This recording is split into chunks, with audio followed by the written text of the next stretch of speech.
This bulletin proudly brought to you in association with Alex Campbell's Menswear.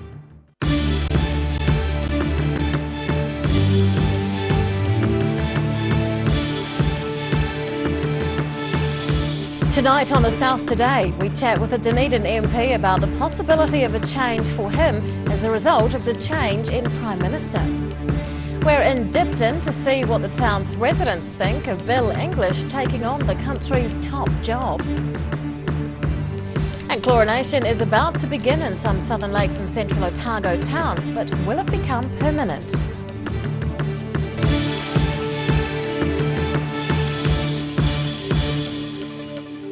Good evening, I'm Rebecca Dupree. The news of John Key's resignation as Prime Minister and leader of the National Party is sinking in. His successor Bill English will be confirmed by caucus on Monday. But could this signal a further rise for Dunedin's Michael Woodhouse?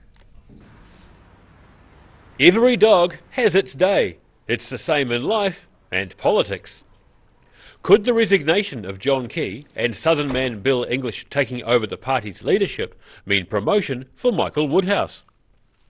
The Dunedin-based Cabinet Minister was summoned by the Prime Minister to the top office 4 hours ahead of the PM's abdication. Well, it's been an extraordinary week and certainly not one I expected. The news on Monday morning, to say it took us by surprise is a huge understatement. But look, we got over that. We realised that we had a job to do in terms of refreshing the caucus and the leadership team, and that's what we're in the middle of. As the Minister for Immigration, Revenue and Workplace Relations and Safety, he already holds 3 high-profile portfolios.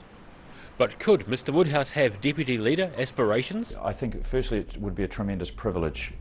Bill is a man of the South. He is very much associated with this region, despite the fact that he's now based in Wellington. And I think what is important about that leadership team is that it is more representative of a number of demographics, geographically, ethnically, gender, all has to be represented not only in the leader and deputy leader but in that senior team. He says as he lives in the area he understands the issues in South Dunedin and believes the government is on top of the situation. Well, look, Dunedin South got some significant challenges. I think they fall into 2 groups. There's the renewal that needs to go on that actually the city should lead. There are questions about the library, the renewal of the main street, King Edward Street in the business area, and things like transport infrastructure and housing improvements, which both government and the council has a role to play. Woodhouse admits when Bill English led the National Party in 2002, the election didn't go well, but says times have changed. And look, we can't rewrite history, but there are very different times now. Of course, the National Party was in a slump at that time. He took the leadership at a very difficult time. We're now continuing to be very strong in the public mind. He's a different person, the country's a different place, and it's a very new caucus. So I think there were very good reasons why Bill should be leader of the party and Prime Minister. He has every confidence in both Paula Bennett and Simon Bridges as deputy leaders, although he feels a greater balance of gender and ethnicity will suit the party going forward. Reflecting on a tough week in the party, Minister Woodhouse says he's looking forward to next week in caucus and then some R&R over summer. Daryl Baser, The South Today. And the country's next Prime Minister will also have the summer to think about his new role. Our Invercargill reporter visited Bill English's hometown to see what the community thinks. If you're driving down the main road and blink, you could miss the whole township. But this area in rural Southland is the home of New Zealand's next Prime Minister. The South Today asked locals how they feel about it. Oh yeah, no, I think he'll do all right. Yep, no, he's been in the game long enough now.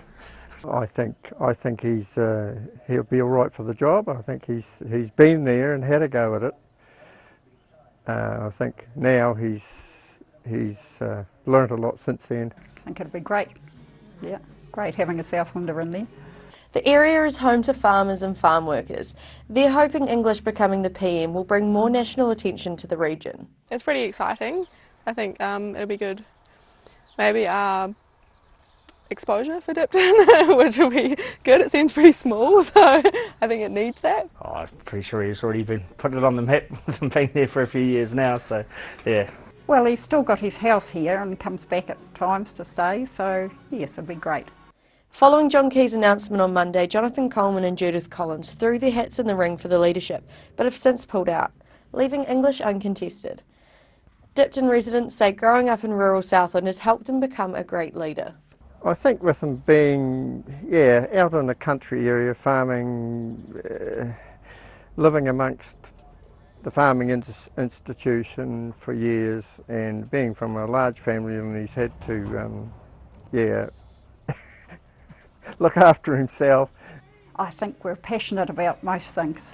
That's why we make great leaders. We believe in what we do. And he's pretty bright, he's not stupid.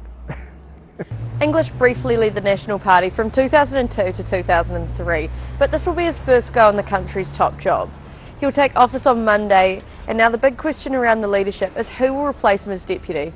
I'm Ruby Spink for the South Today. Police are appealing for sightings of a stolen vehicle which failed to stop for police in Invercargill last night. A green 1989 Ford Telstar hatchback, registration number OK934, was reported stolen from an Invercargill property this week. Police say a patrol car spotted the vehicle last night on Saturn Street and ordered it to pull over. The vehicle instead fled from police. Police initially chased the vehicle but abandoned the pursuit after the driver attempted to run over staff while they were laying road spikes. From Monday, the Queenstown Lakes District Council will begin chlorinating the water supplies of Arrowtown, Hawea and Glendu Bay. While the chlorination is a precautionary measure for the summer months, the council is considering making it a permanent feature. Here's Mina Amso. The Arrowtown, Hawea and Glendu Bay will get a relatively small dose of chlorine added to their water supplies as of Monday next week. Mina Amso here in Arrowtown. We've spoken to some locals about how they felt in terms of having their water chlorinated, and at the moment it seems that there's no one opinion. Some welcome it, no problems, and others don't really like it at all. Yeah, I guess if it's making it safer, that's an up. If it doesn't taste nice, it's a bit of a down. It doesn't really worry me because I grew up with it anyway, so if they have to do it, they'll do it. It's something they've got to do, I suppose. I don't mind if it has to be chlorinated, but I'd rather something wasn't added to it artificially. Mr. Glasner says people will be best protected if the water supply is chlorinated this time round. The experience from the past years, we had equal readings in the past in Hawea and in Arrowtown. We shifted as well, and some of our supplies, so from a source perspective, specifically in Hawea, we went away from a lake intake to a bore field, and we have installed a UV system as well. But with the UV we don't get killed probably all the bacteria, and similar to Arrowtown, we've installed a UV system. And with chlorination we are really addressing nearly everything which needs to be eliminated from our water supply. The water may taste differently, but there are no health risks involved. Mina Amso, The South Today. Still to come on The South Today, both Dunedin and Invercargill are taken over by graduating students, and one of the highlights of Christmas opens its doors.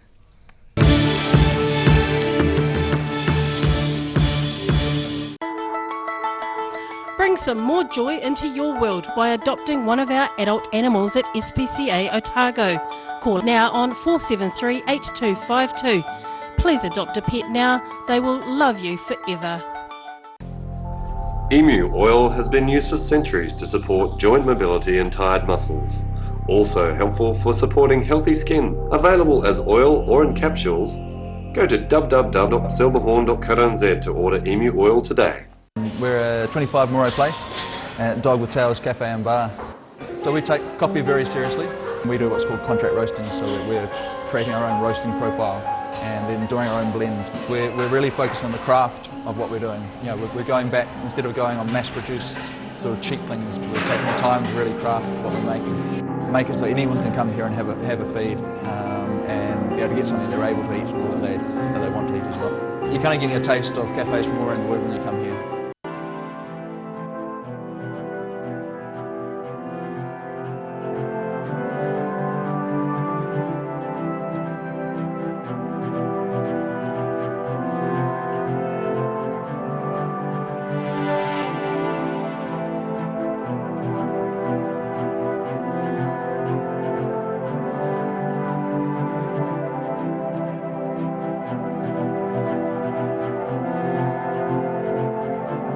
We've got far too many shirts at Alex Campbell Menswear, and we like to bring you the best deal possible, buy one, get one free. How good's that? What about the popular Tara Cash brand, for example? Buy one, get one free. And our business shirts. Look, buy one, get one free.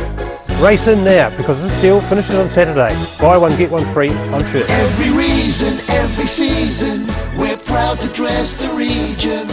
Alex Campbell Menswear, it fits. Buy one, get one free. Free! Southern Television takes pride in providing a wide range of programming. If you have concerns about our programming or feel that standards have been breached, please write to the address on screen within 20 working days of airing. Visit Broadcast Standards Authority website for more information on the complaints process. Yes, Sonny Chin. Neck, shoulder, back, sciatica, pain specialists. Innovative tools specifically designed to contour your grooves of depletion and excess muscle buildup. Sonny Chin, it works. When it's time to say goodbye to your pet, Heaven Sent Pet Cremations are here to help you through this difficult experience. Call Heaven Sent Pet Cremations today for their care and guidance. Phone 489-2274. Join us on Saturday nights at 8:30 on Channel 39 to relive the classic era of Hollywood movies. I'm sorry about that poor old woman. She only had 12 pennies. All the great actors are here. See if you can spot Cary Grant or even Elizabeth Taylor.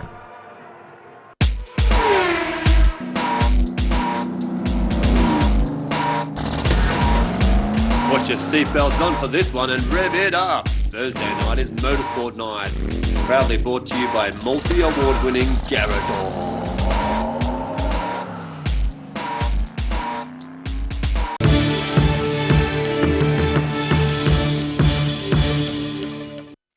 Welcome back. Otago Polytechnic students cascaded down Dunedin's George Street today, with the campus holding 2 graduations for the first time ever. One of those in the crowd was a 34-year-old mother who studies full-time, works 30 hours a week and raises 3 children. A colourful sea of students flows along George Street. More than 750 Otago Polytechnic students walked en masse from the dental school to the town hall in the traditional graduates parade. Among the intellectual tide is Evelyn Arrowtown. After learning English as her third language behind Portuguese and Spanish when she arrived here from Brazil in 2009, Arrowtown then took 5 years off to have a third child, which followed twins. I really have to say thank you to my work, because everybody's been so supportive, all my bosses, and they've been extremely supportive. Otago Polytechnic has been amazing. They've been supporting me the whole time. She's just over halfway through her studies and admits it isn't always easy to remain focused. Keep going sometimes is hard. You look behind and it's like, looking back, I'm like, oh my gosh, how did I have done that?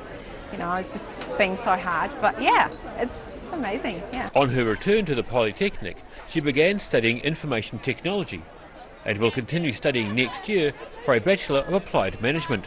She says in many ways she's not that special, as there's a group of people at Polytechnic who are also raising children and working while studying. And it's pretty amazing how, they share the same experience with me. Sometimes we just support each other just to keep going, and I congratulate them as well, because it's a hard job, As if her work, education and family commitments didn't keep her quite busy enough, she was also a student ambassador this year, representing the organisation at functions. Next year, she says she's even contemplating doing her masters. Daryl Baser, The South Today. And graduations were also taking place in Invercargill today. Southern Institute of Technology and Otago University's Southland campus held graduation ceremonies at the Civic Theatre, Bluff, Marae and the Invercargill Working Men's Club. Nearly 550 students were recognised for their achievements. The degrees and diplomas awarded ranged from trades and technology to new media, computing, health and teaching. Starving artists might find a donor in their stocking this Christmas. Boosted is a crowdfunding website started right here in New Zealand, which is rapidly gaining a reputation on the arts scene. And the online initiative has a very high success rate when it comes to getting artists funded. Crowdfunding. It's not a word that's entered the lexicon just yet, but it is happening right here in Dunedin. I'm Roselle LeBone here outside the Boosted HQ, where they're about to throw an end-of-year bash for the artists who have successfully managed to fund their own campaigns this year through the online platform. Let's go inside and take a look at what's happening.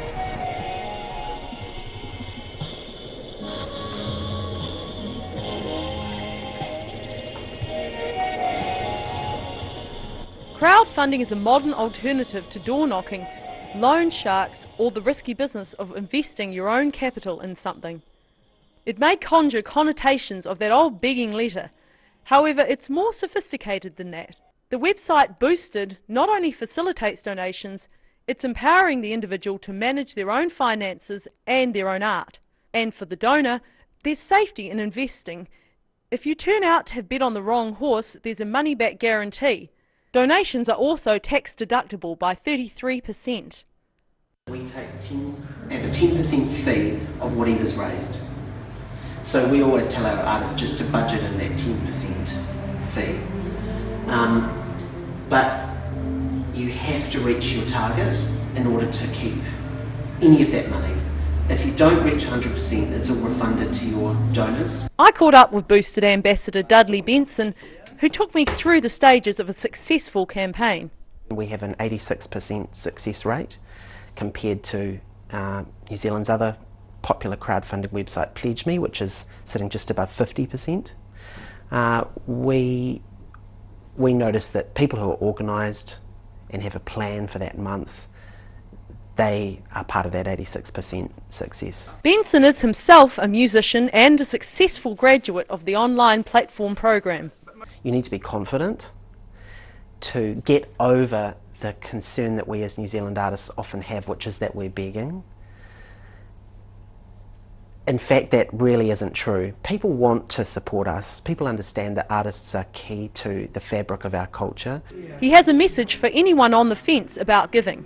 It's really so vital to be supporting creativity at this time because it helps us to understand and deal with the really difficult issues that we face in society. Tonight, Boosted takes a well-earned break from cooking the books to celebrate the hard work and collaborative efforts of both the artists and their donors. Roselle LeBone, The South Today. An abundance of pixies and children were present for the official opening of Dunedin's Pixie Town today. The mechanical wonder once toured the southern region, but now it has a permanent home at the Otago Settlers Museum. Wide eyes everywhere as children peek into another world. I'm Roselle LeBone here at the Tim Burton themed Nightmare Before Christmas Pixie Town with a few hobgoblins, elves, fairies, not to mention pixies from the 1950s. There's a few small repairs going on here at the Otago Settlers Museum just to keep things humming. Once called the mechanical marvel of the age, Pixie Town was first designed in the 1930s by Nelson's Fred Jones. Most of these pixies are over 60 and the collections manager says they require daily maintenance. We're hoping they're going to run a lot smoother because we've done a whole lot of really good conservation work on them, so the mechanisms are working well and they're running a lot quieter as well. The Burton theme is just one of the town's many incarnations over the years. A haunting, semi-scary sort of a feel to it. We've got 8 units of Pixie Town out again this year, and including one that's just finished being restored this year. Another guy purchased some of the Pixie Towns and kept them touring around the country. And then when the oil shocks hit in the 1970s, it became uneconomic for him to keep touring them. So he sold them to one of his best customers, the DIC. And so they were installed at the DIC at Christmas time. And then when the DIC closed down, the DIC department store that is, we eventually acquired some of the units from there. So do you feel this is sort of Kiwiana, like a big part of Kiwiana? Absolutely. It wouldn't be Christmas in Dunedin without Pixie Town. Are you the best singer?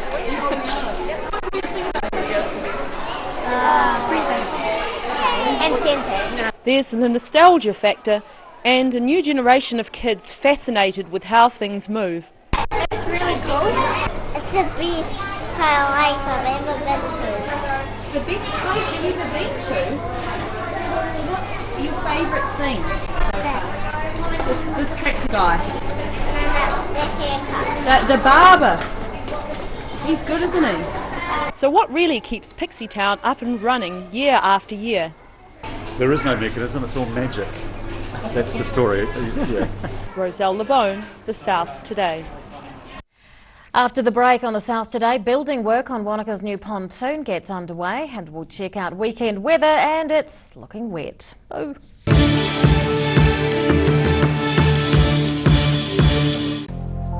Emu oil has been used for centuries to support joint mobility and tired muscles. Also helpful for supporting healthy skin. Available as oil or in capsules. Go to www.silverhorn.co.nz to order emu oil today. Pregnant? Need to talk? 24 hours a day, 7 days a week. Pregnancy counselling services are here to help. It's free, it's confidential. Call us now on 0800 773 462.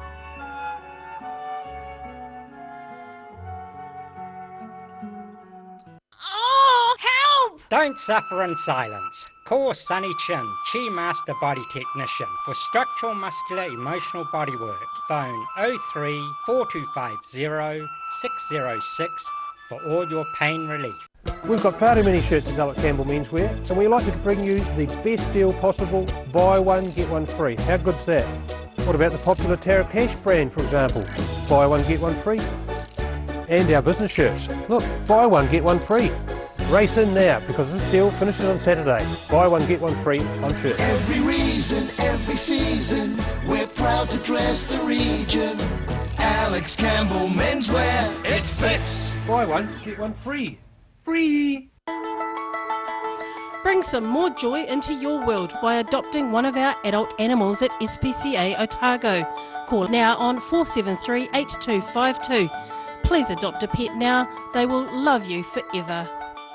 We're a 25 Moray place, Dog with Tails Cafe and Bar.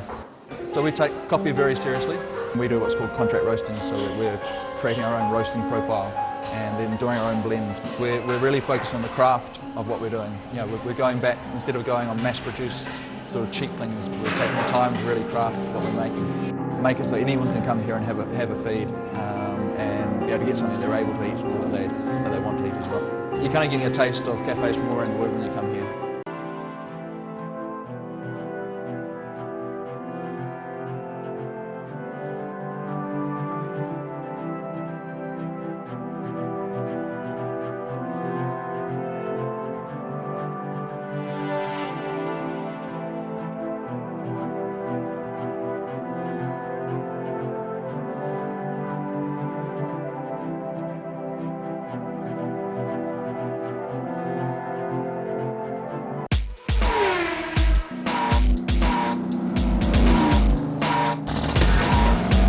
Put your seatbelts on for this one and rev it up. Thursday night is Motorsport Night.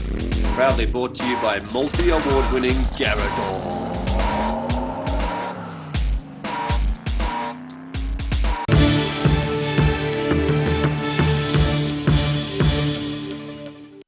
Welcome back. After 3 years of planning, work on Wanaka's new $220,000 floating pontoon jetty has begun. An Auckland company was awarded the contract and a crew is now on site next to Wanaka's main boat ramp. Here's Mark Price. The latest addition to the commercial charter fleet takes to the water. Hi, I'm Mark Price in Roy's Bay, Wanaka, where there's growing pressure on facilities from boaties, both commercial and private. Councillor Callum McLeod has been pushing for an extra new jetty to take the pressure off the existing one. We're standing on the only public pontoon that we've got in Wanaka, and this wharf gets absolutely chocker. We have 2 weeks after a month around Christmas, somewhere around about 2,000 boats, 2,500 boats a day. It's way more popular than Wakatipu. It's about a factor of twice as popular as Lake Hawea, 3 times as popular as Wakatipu. So this is, without a shadow of a doubt, the boating mecca for the summer, and we just need to recognise that and stop the congestion that happens around town with people parking trailers all over the place. Dual Image is Wanaka's biggest commercial boat. Its former owner, as of this week, says the new wharf will help ease congestion. I'm sure it'll be a tremendous help, but I'd like to think that it is stage one only, and and that other better, bigger things will follow. The new jetty will be paid for by the council, with commercial operators charged to cover maintenance costs. The aim is to have the new jetty in place by Christmas. Well, yeah, I've got a small bet with a local operator, Davy Patterson. He promised me a bottle of whiskey if it would get in by Christmas. That's not a bribe, that's just an incentive. And Councillor McLeod suggested more improvements to boating facilities are in the wind for nearby Ely Point and Waterfall Creek on the other side of Roy's Bay. I'm Mark Price for the South Today. It's now time to continue our look back on the stories that shaped 2016. In March, students dominated the news. Student debt reached $15 billion. There was controversy over an annual party, and an investigation into a balcony collapse led the headlines. But it was fashion on the longest catwalk in the Southern Hemisphere that took centre stage. It was sportswear that reigned supreme at the 2016 ID International Emerging Designer Awards. A young Australian took home the coveted top prize, and it was inspired by his travels. The title of the collection, Global Citizen, it's a feeling that I felt after my 13-month exchange program where I visited 14 countries in that time, but it's also up for interpretation, that title. And then also referencing like the movie Cool Runnings and the Olympic themes, and yeah, but there's definitely that sportswear in there as well. Following on from that, a well-known local designer, Tanya Carlson, opened the ID Railway Station event, and it was guest designer Amelia Wickstead that closed the night. New Zealand's total combined student debt reached $15 billion, but here in Dunedin, students didn't seem too concerned. I'm kind of just pushing it to the side for now, and then think I'll just have to deal with it after uni, I guess. If you want your country to go further, you're going to have more professionals and professional jobs, and without universities that's pumping money into it, then you're not going to get that. And I guess it's just as a result. And if you're going to have something else, you're going to have other problems. There was concern, however, about the annual Hyde Street keg party. A group of students were asking those heading along to think about their costumes. We're just trying to raise awareness about cultural appropriation, particularly at the Hyde Street event. We're not trying to say that these people are culturally appropriating, we're just trying to get the point across that cultural appropriation is a really serious issue, and often people don't even realise they're doing it. The party went ahead and police arrested 8 people for drunkenness. The government ordered an investigation into an overloaded balcony collapse on Castle Street that resulted in serious injuries. A lot of people were pretty banged up. 2 guys who were definitely clearly in a lot of pain, and 1 girl who could hardly move. And then the rest of us just had kind of minor, bruises, bumps and bruises and stuff. 18 people were treated at Dunedin Hospital's emergency department. Conversations around the Trans-Pacific Partnership Trade Agreement continued at an information roadshow organised by the Ministry of Foreign Affairs. City care workers completed a thorough clean-out of the mud tanks in South Dunedin in an aim to gain the confidence of ratepayers in the area. It's about maintaining the asset and to ensure that it's functioning and functioning well moving into the winter season. Police and Plunket staff were checking seatbelts and child restraints as part of a national campaign. A Lithuanian aerobatic pilot was seen tumbling over the Tyree as he practised his manoeuvres for warbirds over Wanaka. And a car show dedicated to American cars rounded out the month of March. The Great USA Day is held every year, and this was its 29th showing. And that's it for March 2016. Dee Karen, The South Today. And that is all we've got time for on The South Today for this week. We will join you again on Monday. Have a lovely weekend. The weather's not looking too flash. You're going to have to do your washing in the dryer. We'll see you Monday. Good night.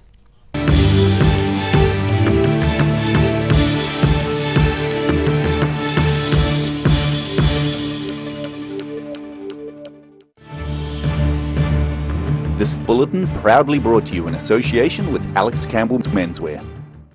Supporting local content so you can see more of New Zealand on air.